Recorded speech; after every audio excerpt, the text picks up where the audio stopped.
Doutor, por gentileza, vamos por aqui por enquanto. falar de maneira imediata, pode dar prosseguimento e iniciar o trabalho.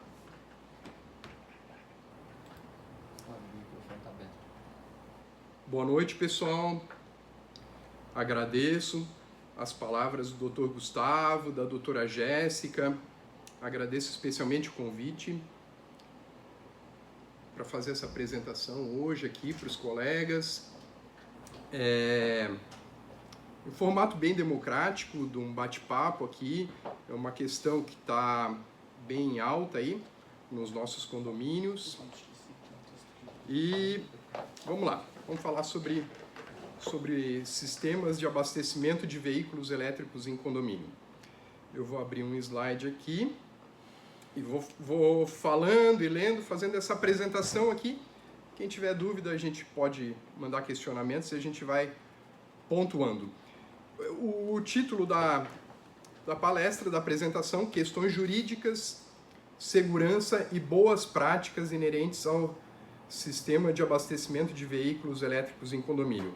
Meu nome é Flávio Daniel Thyssen, sou advogado aqui inscrito na OAB de Santa Catarina desde 2003 e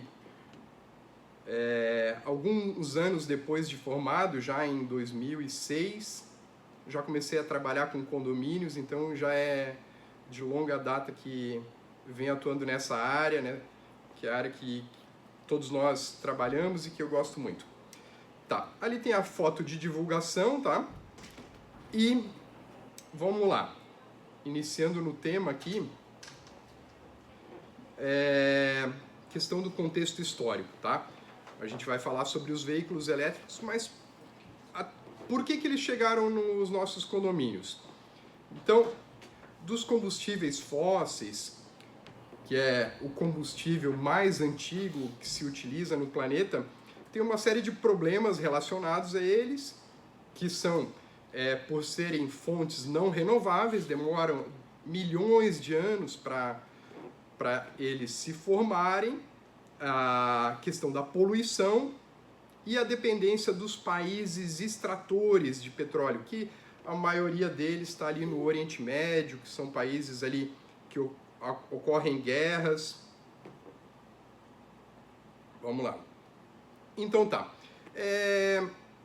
Questão do problema relacionado à poluição. O uso dos combustíveis fósseis se iniciou na Revolução Industrial, na Inglaterra, a partir de 1760, e o combustível utilizado naquela época era o carvão mineral, que é diferente desse carvão vegetal que a gente usa para fazer churrasco, que ele é extraído de minas. E ele é um combustível abundante no planeta, mas é um calorífico, mas é altamente poluente, tá? Então, os problemas relacionados ao efeito estufa, formam-se uma série de gases em volta do planeta e o calor entra pelos raios solares e ele tem dificuldade de sair, como uma estufa de plantas aí que pode ter o lado positivo, mas para os seres humanos impacta numa série de malefícios. Aumento da temperatura global, derretimento das geleiras, aí causam tempestades, furacões, enchentes e uma série de coisas.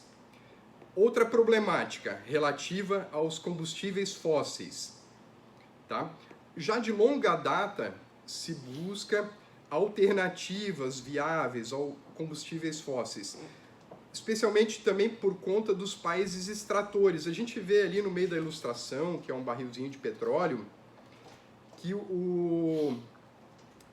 a grande parte, os países mais extratores, são ali. Boa noite, doutora. Boa noite, boa noite. Doutora Jéssica chegou aqui. Boa noite a todos. É um cara atrapalhado, você pode ter certeza. Não, então tá. Seguindo aqui.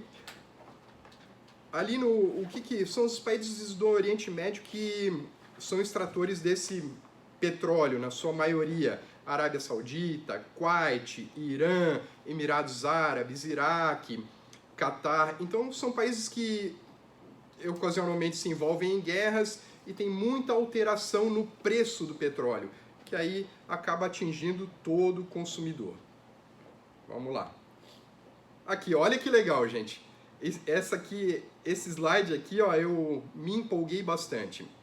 Muito embora o Brasil seja um país em desenvolvimento, não é um país rico, mas tivemos aqui grandes iniciativas em busca de combustível, de alternativas aos combustíveis fósseis. Em 1974, ou seja, já há mais de 50 anos atrás, um cara chamado João Gurgel, que era dono de uma fábrica de veículos de mesmo nome, do sobrenome dele, Gurgel, ele apresentou um protótipo de um veículo elétrico. O nome do veículo era Itaipu E150, que era produzido na fábrica de Rio Claro, no interior de São Paulo. É um protótipo, obviamente foram produzidas 27 unidades naquela época. Ele tinha uma autonomia de 50 quilômetros e a recarga de bateria ela durava cerca de 10 horas. Olha que interessante a imagem desse carro, como é um carro futurista para 50 anos atrás. E aqui as baterias tradicionais de chumbo que eram utilizadas na época. Ele carregava 13 baterias. Aqui na parte traseira do carro estão dispostas 5 baterias. Esse cara aí seria como, vamos fazer uma comparação, uma brincadeira aqui, como o Elon Musk brasileiro de 50 anos atrás. Tá? Vamos lá, seguimos aqui, ó. Outra iniciativa de combustíveis alternativos ao petróleo que ocorreu no Brasil foi o álcool, né? O etanol. Hoje em dia nós chamamos de etanol. Na época era chamado simplesmente de álcool. Foi em 1979, tá? É um veículo da Fiat, o Fiat 147, e ele foi produzido comercialmente, em grande escala. Ele ganhou o apelido de Cachaçinha. Olha na foto ali que bacana, pessoal, ali ó, a foto do Cachaçinha, tem um adesivo ali, ó, movido a álcool. Então, mais uma vez, o Brasil como pioneiro aqui. O projeto foi impulsionado pelo governo, na época, Programa Nacional do Álcool, em uma resposta à crise do petróleo, e era considerado uma inovação tecnológica na época. Então, tu já vê como já temos crises em relação ao petróleo desde muitas décadas atrás. Os veículos a etanol são produzidos através da cana-de-açúcar, que é um combustível renovável, comumente utilizado no Brasil até os dias de hoje e em menor escala também em outros países no mundo, como na Índia e nos Estados Unidos, por exemplo. Nos Estados Unidos, o álcool é fabricado nem sempre da cana-de-açúcar, mas também do milho, tá? Vamos lá, vamos lá. A opção global, veículos elétricos. Tá, teve aqui, ó, desde então o mundo segue engajado em busca de alternativas aos combustíveis fósseis, porém nem todos os países têm a possibilidade de produção de álcool em grande escala. Tá? O álcool da cana-de-açúcar ele demanda um clima tropical, clima quente e grandes áreas para plantação. Nem todos os países têm isso. Tem países que têm clima frio, tem países que têm pouca área de plantio. E aí se incentivou mais, os fabricantes de automóveis passaram a investir seus projetos em veículos elétricos em grande escala, por ser uma energia mais limpa, menos poluente, especialmente quando a energia elétrica é produzida através de fontes hidráulicas, eólicas e solares. Aqui do lado tem uma imagem, não sei se vocês vão conseguir ver ali, uma hidrelétrica, um catavento, que é um gerador de energia eólica, e umas placas fotovoltaicas, que é considerado uma energia limpa, né, de fontes naturais. A energia solar pode ser produzida por usinas nucleares e também pelas termoelétricas, que daí é a pior de todas, porque a gente volta à história do combustível fóssil, né? Aqui Em Capivari de Baixo, próximo a Tubarão, tem uma grande usina termoelétrica chamada Jorge Lacerda. Vamos lá. Mas o ideal é que o veículo elétrico seja alimentado com energia proveniente de fontes naturais.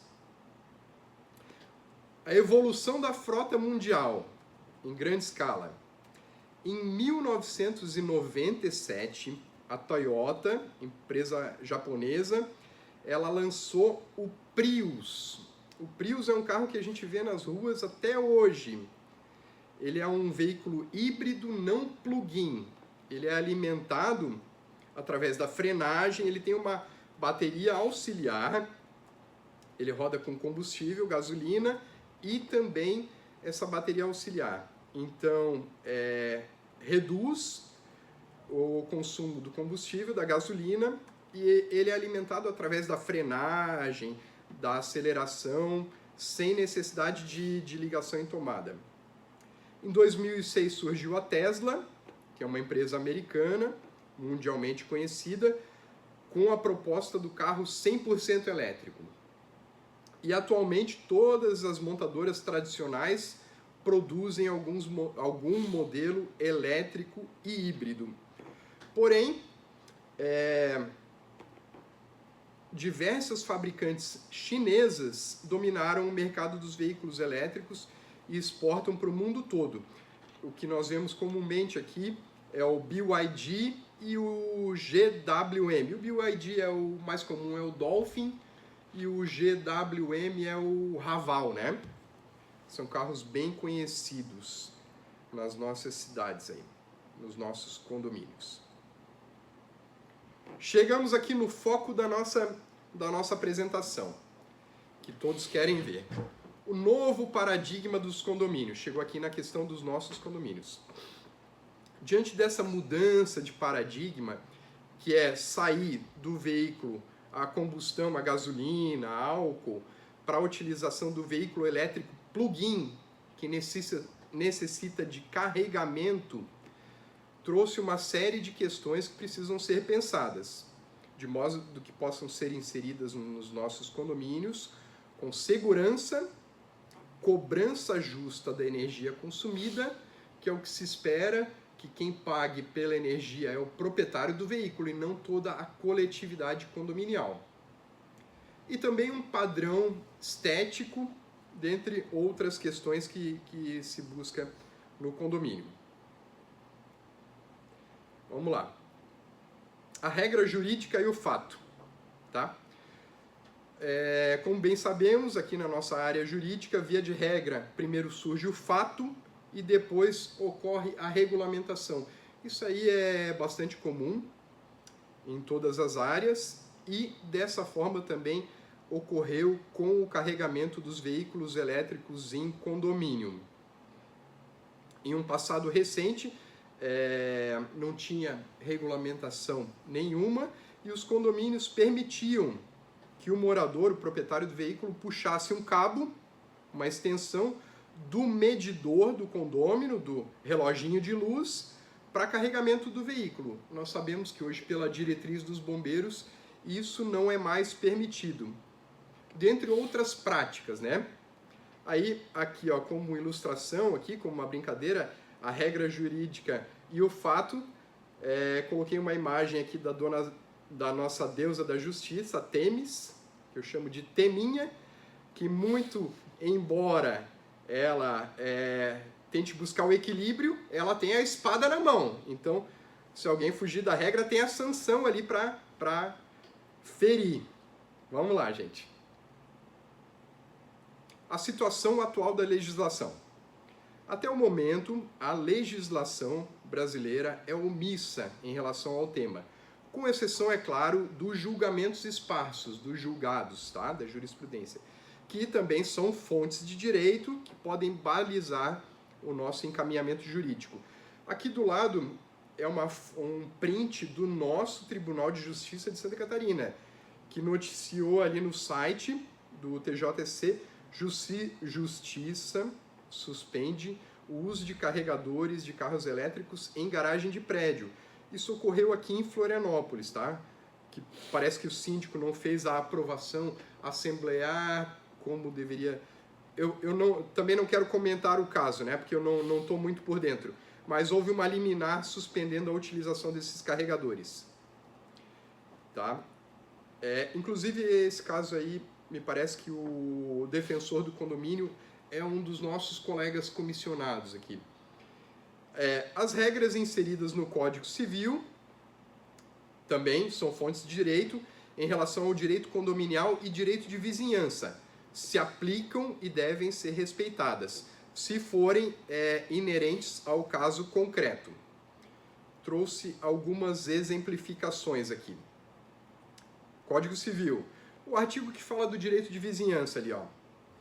Tá? Que o proprietário tem o direito de fazer cessar interferências prejudiciais à segurança, sossego e saúde provocadas pela utilização da propriedade vizinha.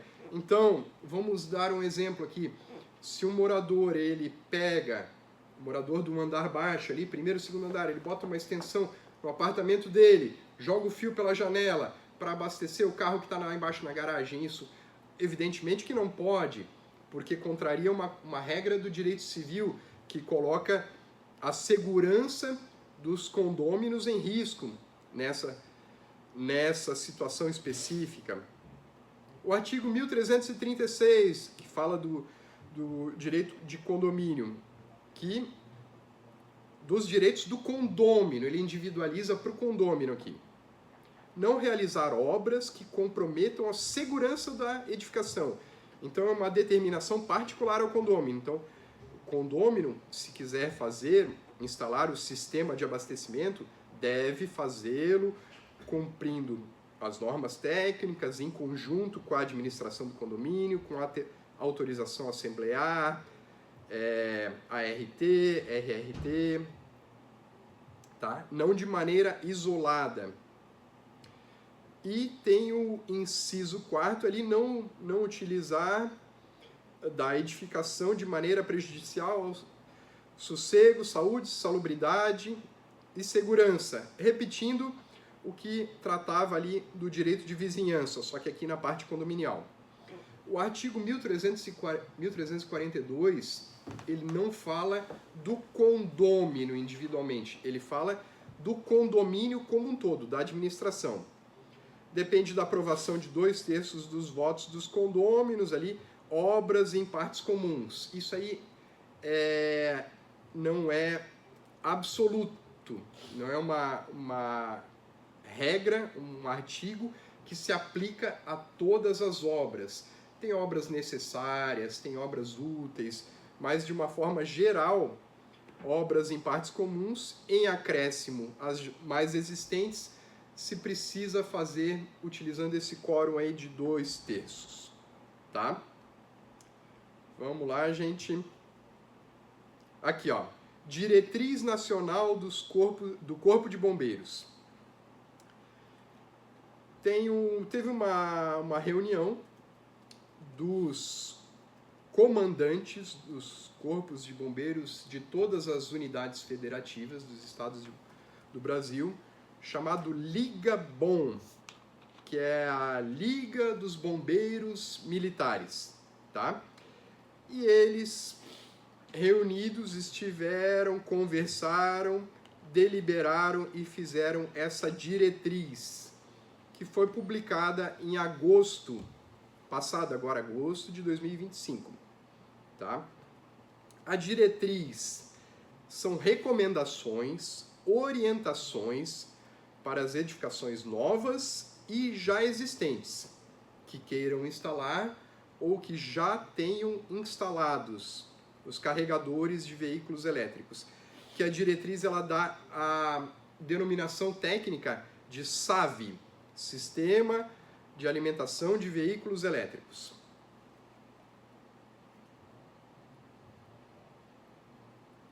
Algumas das recomendações aqui, tá? São exemplificações de recomendações previstas na diretriz. A instalação dos chuveiros, tá? E detectores de fumaça, isso aqui, essas recomendações são para edificações já existentes, prédios que já estão edificados funcionando, tá? Então tem os sprinklers, que é esse que tem na imagem ao lado, e o detector de fumaça é uma das recomendações ali da diretriz. Um plano de gerenciamento de risco, obviamente, um estudo da carga elétrica, da edificação, das rotas de saída, tudo isso tem que ser feito por um engenheiro habilitado. A terceira recomendação ali, adequação conforme normas técnicas já existentes, que são as NBRs, tá?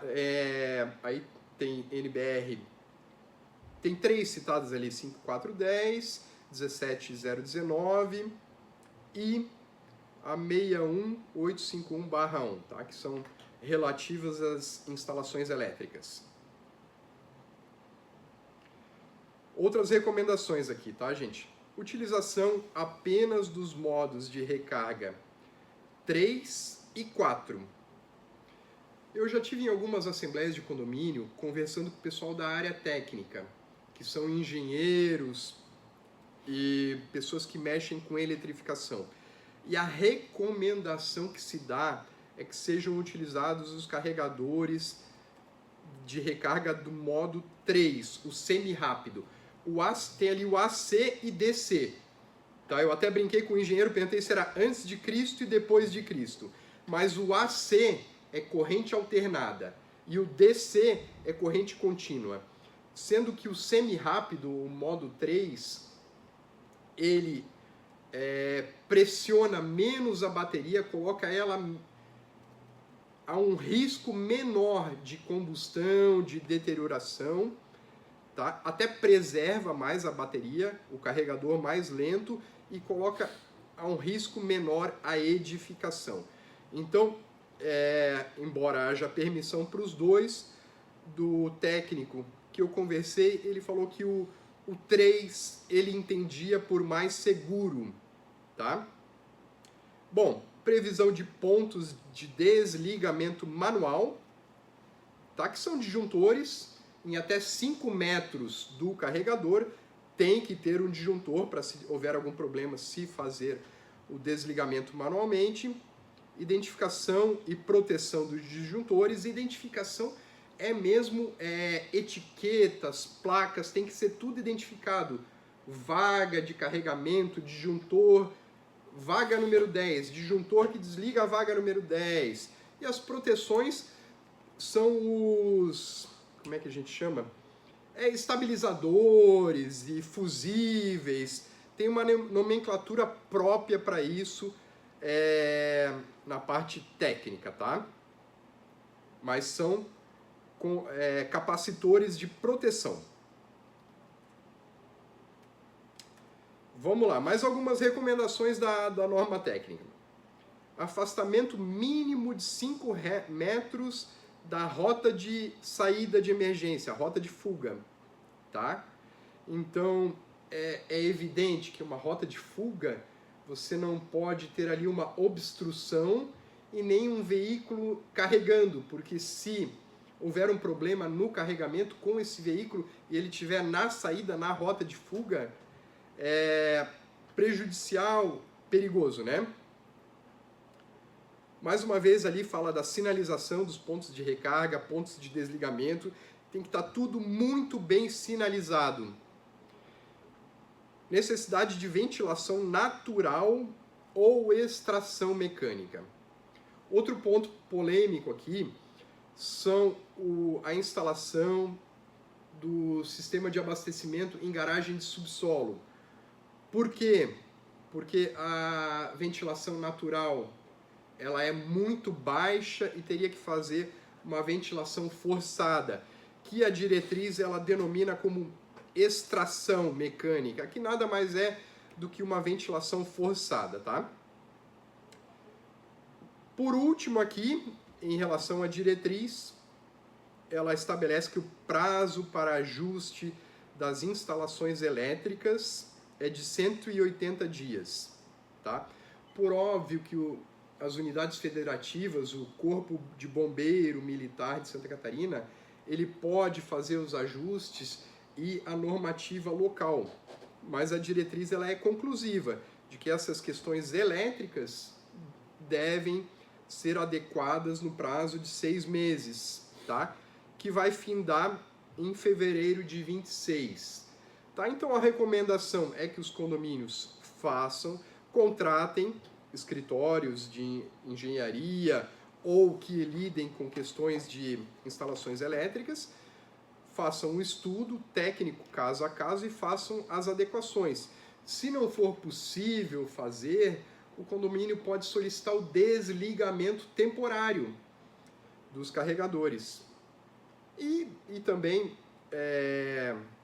não sei, daí se pode pedir mais prazo, aí cada síndico tem que tomar a postura que entender indicada para a sua coletividade. Vamos lá. Implicações jurídicas da diretriz. Tomar um golinho de água aí.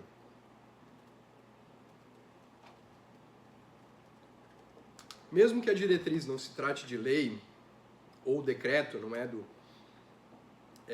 poder legislativo, nem de uma autoridade executiva, por óbvio, se recomenda o acatamento das orientações, sendo que em caso de descumprimento e um eventual sinistro, poderia implicar uma negativa de indenização de uma seguradora, se as diretrizes dos bombeiros não tiverem sido acatadas pela edificação, e até possibilidade de responsabilização do síndico. Tá? Vamos lá. Potencial de risco das baterias.